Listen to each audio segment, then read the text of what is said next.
Hello friends, आज हम लोग देखेंगे हमारे सीआईबी के एबीए मॉड्यूल सी का unit 23 employees feedback and reward system के कुछ एमसीक्यूज। तो क्वेश्चन नंबर 1 से शुरू करते हैं। फ्रेंड्स, हमारा क्वेश्चन नंबर 1 कहता है कि which of the following is the most popular and prevalent means to gather feedback from the employees? General survey, climate survey, direct feedback, direct survey. Friends, हमने देखा था कि क्लाइमेट सर्वे के थ्रू जो है हम लोग ये जो मेथड है that is very popular method, जिसमें कि हम एम्प्लॉइज के फीडबैक ले सकते हैं। तो our suitable answer is option B, climate survey. Which of the following is covered by a typical survey? Structure, responsibility, reward only, risk, warm, support only, A and B both, only B. Friends, यहाँ देखिए ये जो हमारा है typical सर्वे का जो हम लोग यूज करते हैं कंटेंट ऑफ टिपिकल सर्वे, उसमें हम लोग क्या क्या लेते हैं? तो structure, responsibility, reward, risk, warmth, support, standards, conflict, identity. तो यहाँ पे हमारा जो आंसर होगा स्ट्रक्चर भी है, रिस्पॉन्सिबिलिटी भी है, रिवॉर्ड भी है, रिस्क भी है, वार्मथ भी है, सपोर्ट भी है। तो our answer is A and B both. Next question है the term compensation stands for which of the following? तो कॉम्पनसेशन जो है वो किस चीज को स्टैंड करता है? मनी और remuneration received for performance of work, kinds of benefit provided by the organisation, money received for performance of work plus the kinds of benefits provided by the organisation, money और remuneration received for performance of work plus the kind of benefit provided by the organisation. तो friends, यहाँ पे remuneration बोल रहा है, लेकिन यहाँ पे जो बेनिफिट है वो नहीं है, तो ऑप्शन ए भी हमारा सुटेबल नहीं है। यहाँ पे बेनिफिट है लेकिन रिम्यूनरेशन नहीं है। यहाँ पे मनी रिसीव्ड बोल रहा है, money received is not remuneration. तो our suitable answer is option D, money और रिम्यूनरेशन।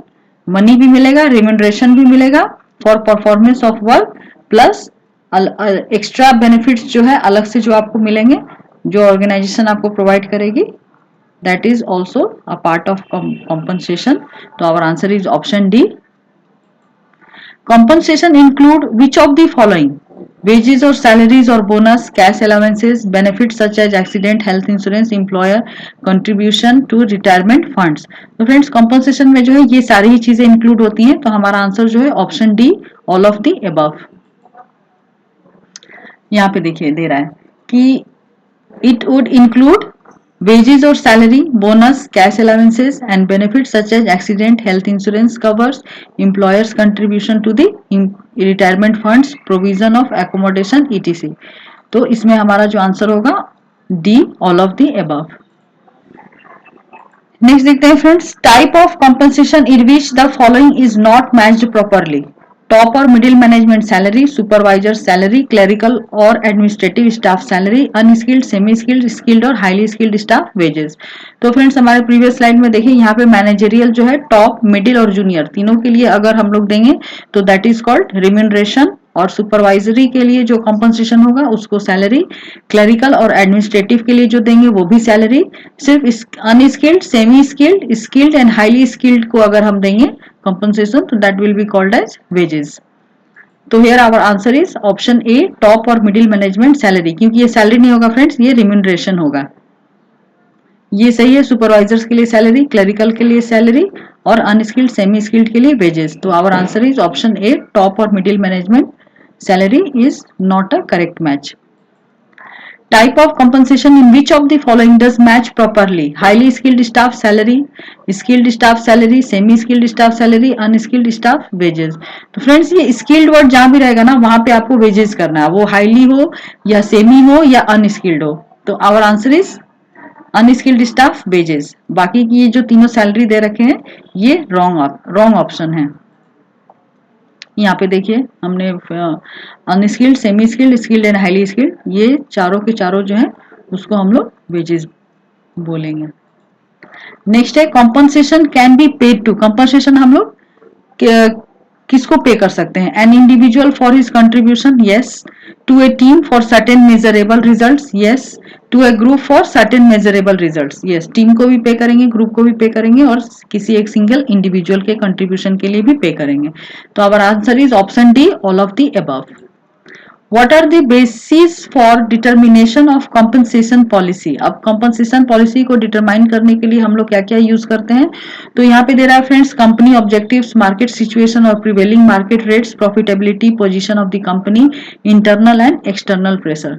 तो फ्रेंड्स यहाँ पे जो हमारा 1, 2 एंड 4 है, यानी कि कंपनी के ऑब्जेक्टिव्स, मार्केट सिचुएशन और prevailing rate, market rate and internal and external pressures जो होते हैं, उसके बेसिस पे हम लोग कंपनसेशन पॉलिसी डिराइव करते हैं।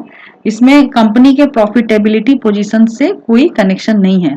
तो आवर आंसर इज 1, 2 एंड 4 ओनली।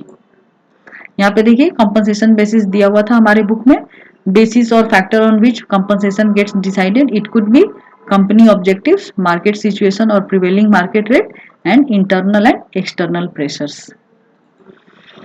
नेक्स्ट क्वेश्चन है, the compensation should be adequate which take into account the following. अभी कंपनसेशन कैसा होना चाहिए? Minimum wages, living wages, fair wages, need based minimum wages. तो फ्रेंड्स ये जो चारों के चारों ही हैं, कंपनसेशन जो है इसी के ऊपर डिसाइड होना चाहिए। तो our answer is option A 1 to 4 all. ये देखिए यहाँ पे दे रहा है, the committee on fair wages pronounce certain wages concept such as minimum wages, living wages, fair wages, need based minimum wages.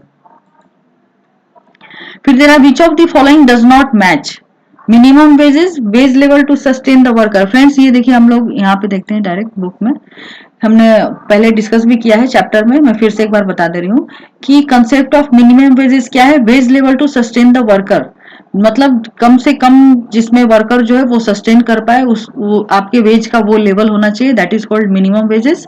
और living wages considers the aspects of satisfaction of social needs and insurance coverage. किसी भी person के social need और insurance coverage satisfied हो तो आपका जो veg का जो लेवल है उसको हम लोग लिविंग वेज कहेंगे।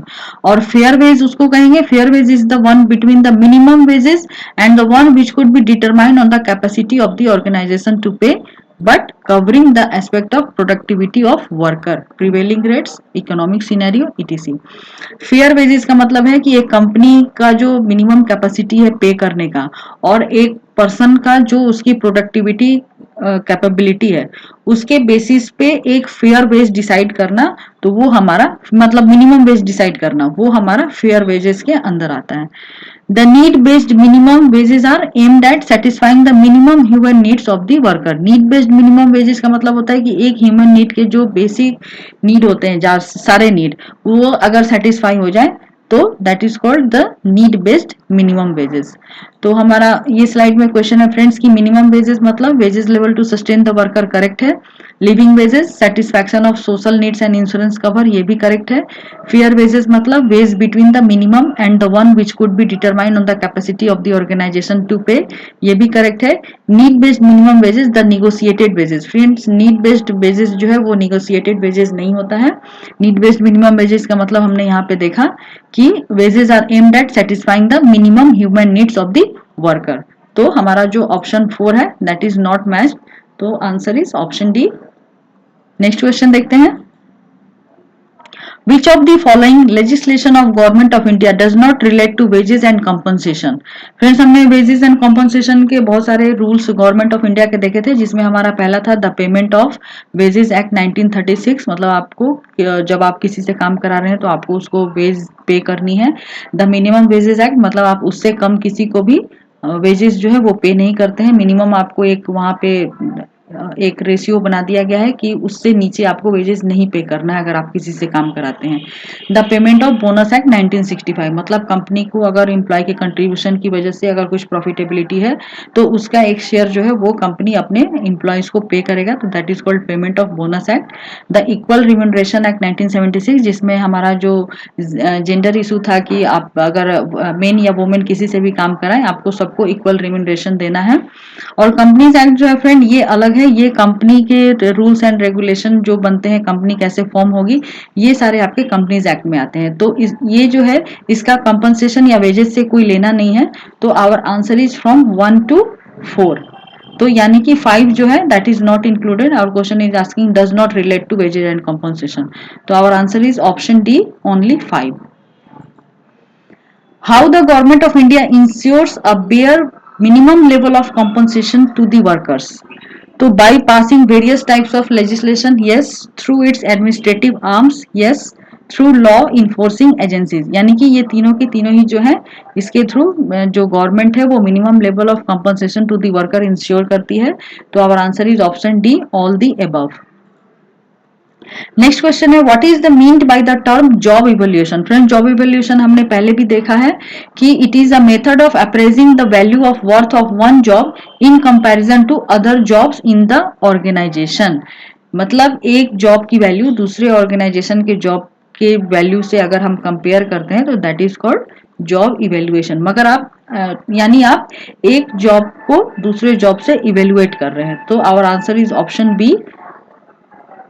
नेक्स्ट क्वेश्चन देखते हैं, which of the following is the objective of job evaluation. Job evaluation के ऑब्जेक्टिव्स क्या क्या है?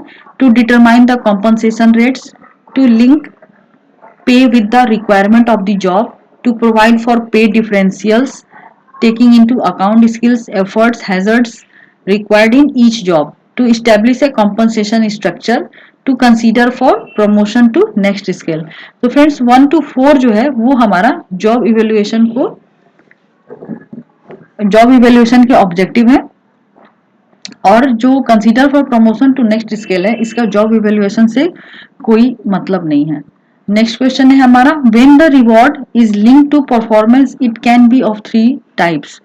जब रिवॉर्ड जो है वो परफॉर्मेंस के किन 3 टाइप से लिंक होता है? तो फ्रेंड्स हमने जब चैप्टर किया था उस टाइम भी हमने देखा था ये 3 तरह के जो होते हैं वो रिवॉर्ड होते हैं, fixed, totally variable and mixed. Next question है, in the compensation structure of the employ the term cafeteria or menu option for compensation refers to. Friends ये भी हमने जब चैप्टर किया था तो उस वक्त हमने देखा था कि किसी कंपनी में, जैसे यहाँ देखिए हमारा ऑप्शन बी जो कह रहा है कि इसमें क्या होता है कि एम्प्लॉय जो होते हैं वो अपना बेसिक पे, अपना अलाउंसेस जो है वो खुद ही डिसाइड करते हैं, लेकिन उनकी जो लिमिट होती है that is with in overall package. तो ओवरऑल पैकेज के बीच वो अपना बेसिक पे उनका कितना होगा, उनके अलाउंस के अमाउंट कितने होंगे, ये वो खुद ही डिसाइड करते हैं। तो that is called cafeteria or menu option. Find out the incorrect statement. Incorrect statement क्या है फ्रेंड्स? हमने देखा wages, salary and remuneration mean the same thing. Yes, ये सारे कॉम्पनसेशन के टाइप हैं, और सॉरी सेम थिंग्स बोल रहा है, नहीं ये सेम थिंग्स नहीं है। वेजेस जो होते हैं वो हम लोग अनस्किल्ड, स्किल्ड और सेमी स्किल्ड स्टाफ को देते हैं। सैलरी जो है वो सुपरवाइजर और क्लरिकल को देते हैं, और रेम्यूनरेशन जो है वो टॉप मैनेजमेंट को देते हैं। तो ये फॉल्स स्टेटमेंट बोल रहा है कि सेम थिंग्स है। तो yes, this is the correct statement. Where the reward is link to the performance it helps in improvement of motivation levels of employees.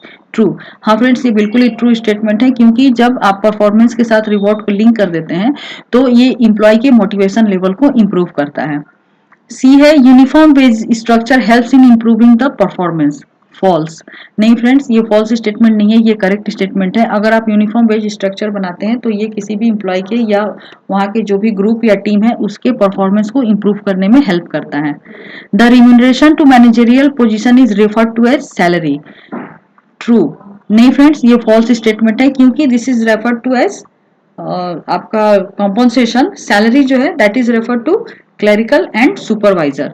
तो the incorrect statement is option D. तो friends इसी के साथ जो है हमारा चैप्टर 23 का जो एमसीक्यू था वो यहीं खत्म होता है।